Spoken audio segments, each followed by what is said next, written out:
وقال الله تبارك وتعالى في كتابه الكريم أعوذ بالله من الشيطان الرجيم بسم الله الرحمن الرحيم كنتم خير أمة أخرجت للناس تأمرون بالمعروف وتنهون عن المنكر وتؤمنون بالله إلى آخر الآية صدق الله العظيم. Muhterem, aziz, izzetli müminler. Bugünkü hutbemizin mevzusu belədir. Tevhid ve vahdetin qabaqçıları müminler. Muhterem müminler, okuduğum ayet-i kerimede Yüce Allah Ali İmran suresinin 110. ayesinde belə beyan edir. Siz insanlar için yaratılmış en yaxşı ümmetsiniz. Yaxşılığı emredip pis emellerden çekindirirsiniz ve Allah'a iman getirirsiniz.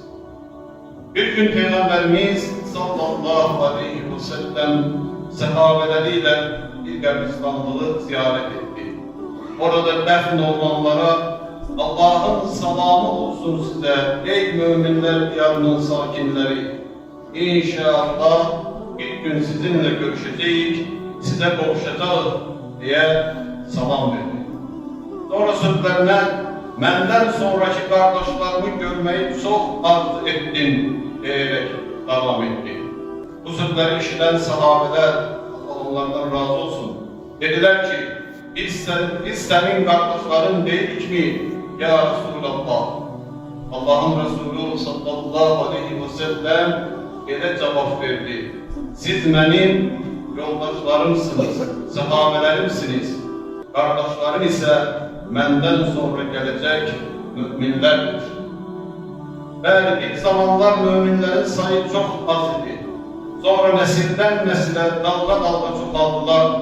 Zaman geçtikçe onlar iteleri ehate eden büyük bir cemiyete, ümmete çevirdiler. Peygamberimizden sallallahu aleyhi ve sellem öğrendikleri hakikatleri bütün dünyaya yaydılar. Gittikleri yerlere şefkat, merhamet, insanlık akardılar. Müminlerin kalpleri imanla isinmiş ve birbirine bağlanmıştı. İlk, renk, dil, bölge ve coğrafi farklar gibi maniyeler bir aşılmıştı. Müslümanlar kardeş oldular ve birleştiler. Tevhidle gelen birliğin temsilcileri ve temsilcileri oldular. Bir ve beraber olmanın, ümmet olmanın en güzel numunelerini gösterdiler. Aynı kıbleye dönüp Kabe'ni yan yana tavaf ederken aynı imana bağlı bir ümmet olmanın huzur ve hoşbehtliğini yaşadılar.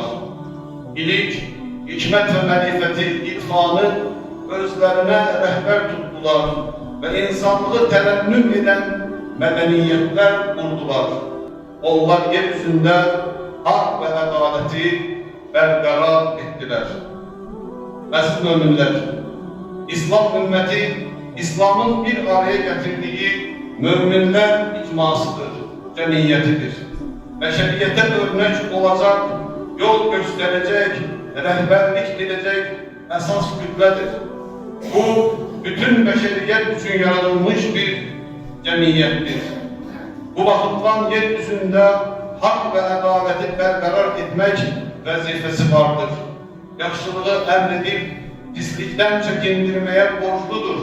İslam ümmeti bir anadan doğulan övlatlar kimi birbirine iman ve sadaketle bağlıdır.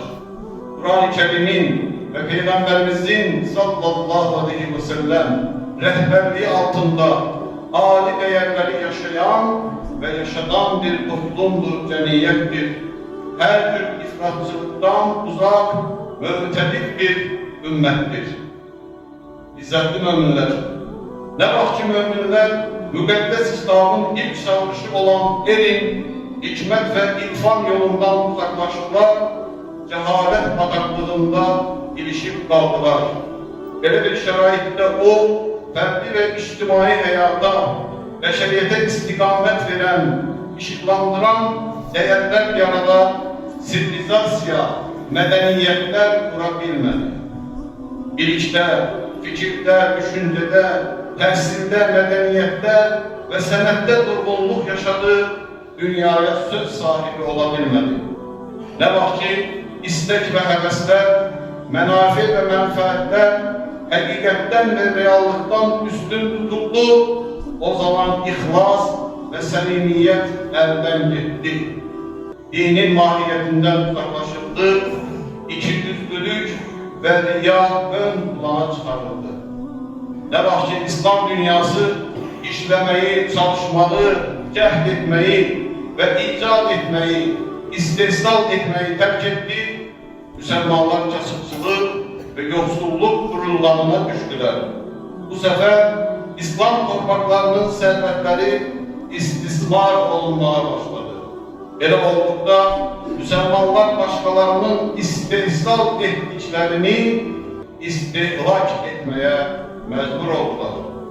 Ne vaxt ki Müslümanlar tefrike, ayrılık ve ihtilaflara düçar oldular, coğrafyamız, İslam dünyası təhlükəsizlik, etibar, əlləmanlıq ve sülh karakterini, hususiyetini yitirmeye başladı. Gücümüz zayıfladı, pisliklerin, pis əməllərin, günahların karşısını alabilmedik. Yaxşılığı emredebilmedik, pislikten çekindirebilmedik, sülh ve əmin-amanlığı təmin edebilmedik. Möhtərəm müminlər, bugün İslam coğrafyasını birçok fitneler, problemler əhatə edir. Lakin bunların ikisi daha büyüktür.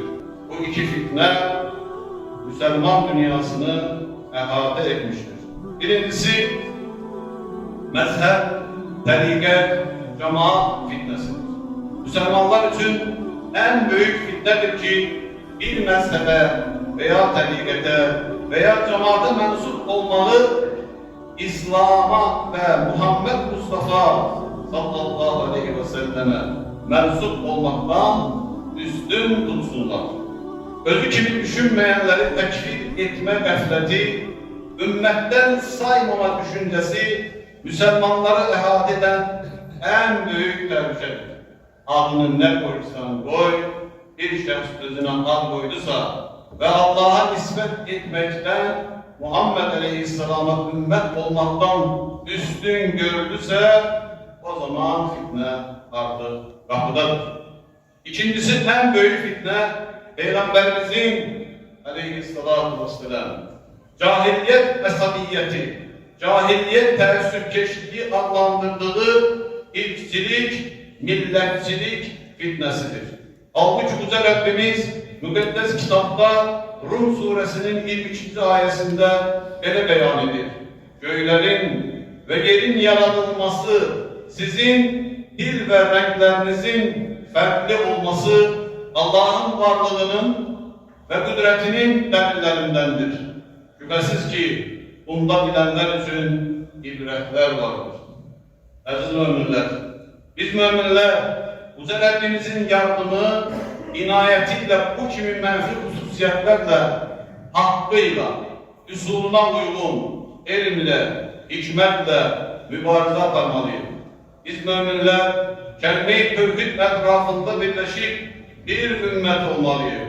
Çünkü ilahımız bir Allah, kitabımız bir Kur'an, Peygamberimiz bir Muhammed Aleyhisselam, kıblemiz bir Kabe.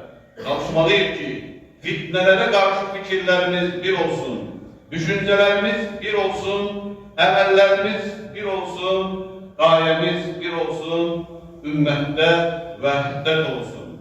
Dilimiz, rengimiz, milletimiz, ruzimiz, cismimiz, kazancımız, yaşayışımız farklı olsa da bir ümmetiz, ümmeti Muhammed.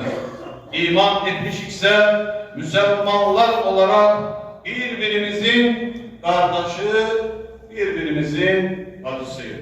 Möhtərəm, əziz, izzetli müminler, hutbemizi Kur'an-ı Kerim'in Haşr suresinin 10. ayesiyle yakınlaştırıram. Ey Rabbimiz, Allah Azze ve Celle böyle buyurur Bismillah. Rabbena gfir lana ve li ihvanina allazina sabakuna bil iman ve la tec'al fi kulubina gillan lillezina amanu Rabbena inneke raufur rahim. Ey Rabbimiz, bizi ve bizden evvelki iman getirmiş din kardeşlerimizi bağışla. Bizim kalplerimize iman getirenlere karşı kine ve hasede yer verme. Ey Rabbimiz, sen hakikaten şefkatlisin, merhametlisin.